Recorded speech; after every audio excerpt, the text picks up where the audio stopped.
जैसा कि आप लोगों को पता है, अरेर थाना के अंतर्गत इनका जो गांव है बिलाट, वहाँ से रोशन यादव नाम के एक लड़के की कस्टोडियल डेथ हुई है। उसको लेकर परिवार का जो इल्ज़ाम है उसके संदर्भ में हम लोग यहाँ के पुलिस पदाधिकारी से मिलने आए थे, एसएसपी साहब से। इस पूरे घटना के दो पहलू हैं। पहला पहलू ये है कि परिवार का इल्ज़ाम है कि उस बच्चे को 27 मई को अरेस्ट किया गया। अरेर के बजाय रहीका पुलिस थाना ने उसको अरेस्ट किया 3 बजे।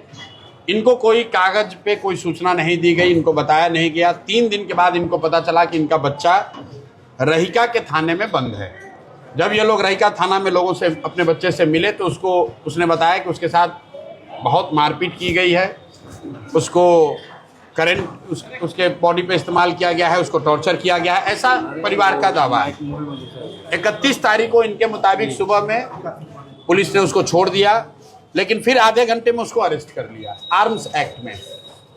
पुलिस का वर्जन यह है कि कहीं गोली चली थी, उस आर्म्स एक्ट में उस बच्चे को अरेस्ट किया गया है।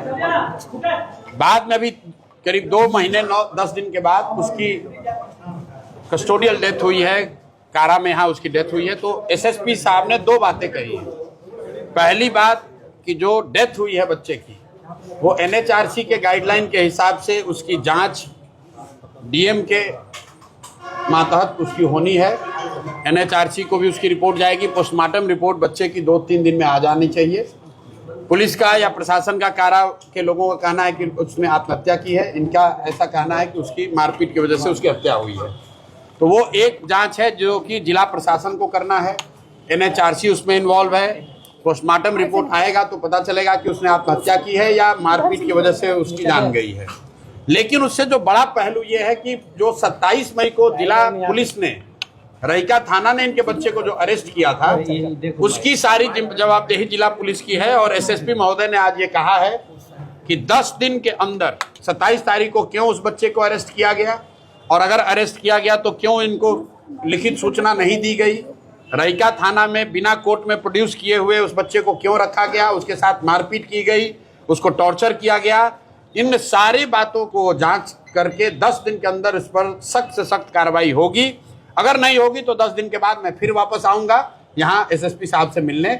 अभी उन्होंने हम लोग के सबके सामने यह आश्वस्त किया है कि 25 तारीख तक जिन अधिकारियों की अगर उनकी कोई गलती होगी तो उनकी जवाबदेही तय होगी, उन पर कार्रवाई होगी ही होगी। ये रहीका थाना के मामले की बात है।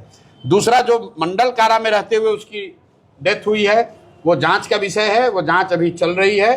पोस्टमार्टम रिपोर्ट 2 या 3 दिन में उन्होंने कहा है आ जाएगी। डीएम उसमें इन्वॉल्व है, एनएचआरसी उसमें इन्वॉल्व है। तो एसएसपी साहब का ऐसा कहना है कि उसमें जो एनएचआरसी की गाइडलाइन है उसके हिसाब से, चूंकि कारा के अंदर उस बच्चे की मृत्यु हुई है, तो एनएचआरसी के गाइडलाइन के हिसाब से वो जांच को किया जाएगा। तो पहले पहलू की जिम्मेवारी जिला पुलिस प्रशासन की है।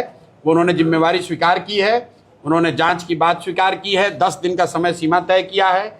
रहीका पुलिस थाने की भूमिका या उससे जुड़े हुए कोई भी पुलिस पदाधिकारी की कोई भूमिका जो भी रही होगी उसकी जांच करेंगे और जो उचित कार्रवाई होगी वो करेंगे 10 दिन के अंदर।